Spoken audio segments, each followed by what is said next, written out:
Hey there. So I'm taking a moment to pause and enjoy breakfast before my day starts. I'm eating this pudding by my friends from the Seizing House, an African restaurant in Troy. And it's a mixture of yogurt, sour cream, couscous, and I added and African spices, and I added some granola and blackberries. This is absolutely delicious.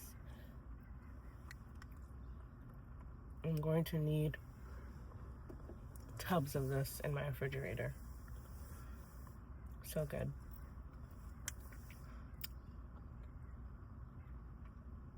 So I'm still reflecting on this conversation I had with a friend of mine the other day.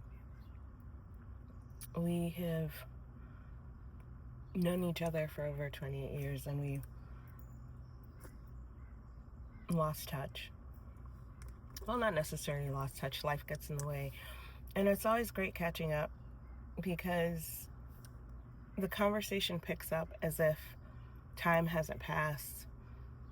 Life has been lifing with our families and raising kids. And yet when we reconnect, it's almost as if we were just having this conversation the day before and we're just catching up again. And as we're having this conversation, I remember, this person shared aspects of the person, that I was in my 20s, and was reminding me, you're the kind of person that didn't take any nonsense from anyone. You were all about the business. You would show up, do whatever you needed to do, and even just the way that you carried yourself larger than life.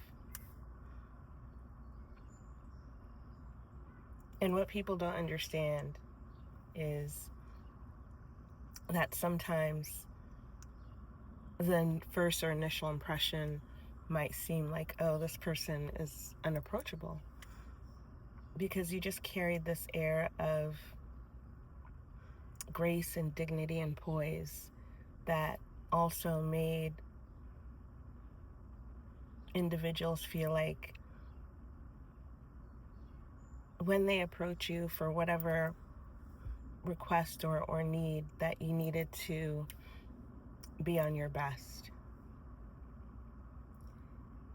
And at the end of the day, you're just this really cool person. And I forgot her. I think that life has a way of making us forget some of the chapters and the seasons of our life where we may have been the best version of ourselves. And as we're having this conversation and I'm closing my eyes and I'm thinking back to 20-year-old Jessie and 21-year-old Jessie, and there's so much truth to that. 20-year-old Jessie didn't have time for nonsense. She loved to dance. I wasn't walking the woods. However, I would say, much more physically fit. I exercised daily. I would go for runs in Washington Park. I was living in Albany at the time. So I'd go for runs in Washington Park. I'd do weight training. I feel like I was much more health conscious then.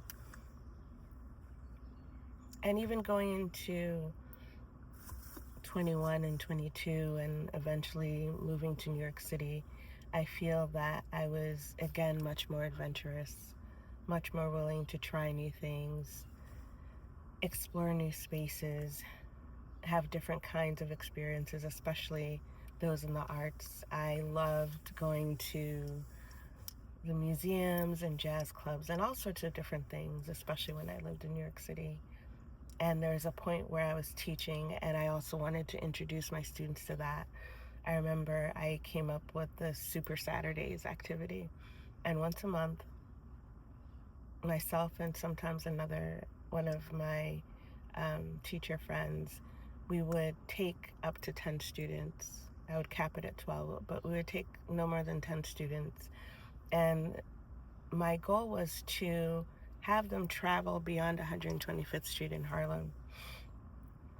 Because a lot of times for them, traveling outside of the neighborhood maybe meant visiting family in Florida or down south, going to Maryland, DC areas. And I remember having this conversation about, what do you do beyond your neighborhood? Like, have you ever ventured beyond 125th Street? So we would intentionally take the bus. All of this is going to come full circle. We would take the bus because I wanted them to see how the neighborhood was changing, not only geographically, also physically, and then also in terms of the ethnic makeup of the community as well. And I remember the first time we took the trip and we were on the bus, we were going to, I think, the Museum of Modern Art or the Whitney, I can't remember which one. I had a friend who was one of the curators at one of the museums, and so they were going to have a quilt exhibit and featuring a lot of handmade quilts from individuals that were living in the Gullah Islands or the Gullah community. And I remember as we were riding the bus, a lot of the students were saying, wow, there are a lot of white people. And at the same time as we got to the museum, part of the Super Saturdays was that we would have to read about the exhibit that we were going to see, and they would also have to ask questions. And we went on this exhibit. We also ended up reading, I can't remember the name of the book, but it was by Faith Ringgold. And love her work, love her stories as well. So we also ended up reading a book by Faith Ringgold to tie into the exhibit as well, because a lot of her work also has connections to that. And I remember I was so proud of my students who were asking all these questions. There were a mix of individuals, local New Yorkers, as well as tourists. And so my students are asking all these really, really great questions. It's so hot, and I can't tell if these are hot flashes or the heat. I think it's a combination of both. But anyway, it was great to have them asking all these questions, and my friend was really proud of them. I was really proud of them. The individuals who are part of the tour were like, oh, we're learning something, in this process as well. Oh my goodness. At the end of the day, it also just made me realize how even then, in my 20s, I was really interested in creating spaces and opportunities for people to connect and have some kind of meaningful experience. Fast forward now, that's something that I still believe in and something that I still intentionally work towards. So as I'm having this conversation with my friend, there was also this moment of sadness where I thought, the person that I was in my 20s seemed to be more focused and more willing to try new things. And then I started wondering, would the person in my 20s be proud of me right now as I am 52 going on 53? And not gonna lie, there was a moment of disappointment where I thought, man, I wonder if Jessie in her 20s would be disappointed that I'm not exactly where I thought I would be, personally, professionally, or financially, or spiritually. And I thought, all of a sudden I heard her voice saying, no, I'm really proud of you. Because you always keep showing up. No matter the season, you never gave up on us. Even in the moments that were really hard.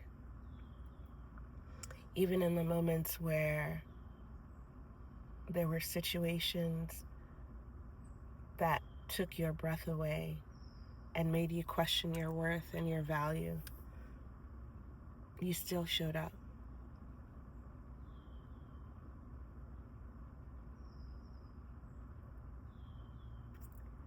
Just because we had these dreams and these ideas of what we wanted to do and where we wanted to be in our 20s or 30s, and we take a moment and we look at where we are, like right now in this moment, and we think to ourselves, I'm not where I want to be. And the version of me that was younger might be disappointed. I realize that the version of me in my 20s is really proud.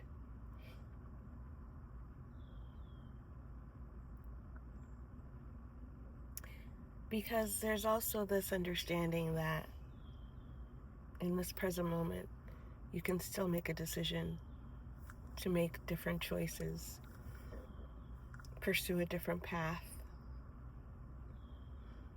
Just because we had a vision of what we anticipated our life to be like or feel like, and right now when we sit down and we look at where we are and we're like, man, I'm not doing what I thought I was going to be doing at this time of my life.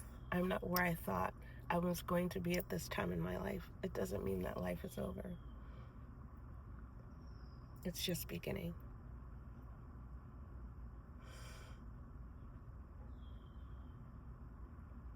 I don't have to sit in the space of wondering what 20-year-old or 22-year-old me would be doing. Right now I get to sit in the space of, what is 52-year-old Jessie going to do now? What are you going to do today? What decisions are you going to make that will change things for you today, tomorrow, and the next day? How are you going to experience joy today? Taking a moment to enjoy this delicious pudding. Looking forward to a hike later on today. And also understanding that we need to give ourselves grace. So wherever you are in your season of living, and in this present day, even though things may be challenging and things may not look the way you anticipated, be proud of where you are right now. Because the present version of you is really proud of where you are. And the past versions of you would be proud of you too. Proud of you for sticking around and doing your best, because that's really all we can do, is do our best.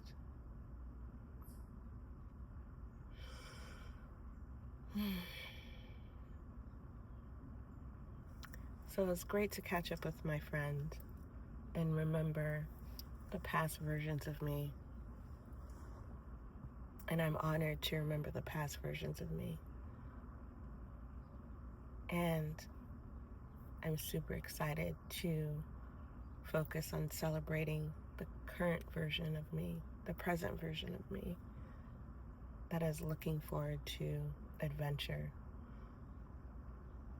new experiences, new spaces, new beginnings, and starting over.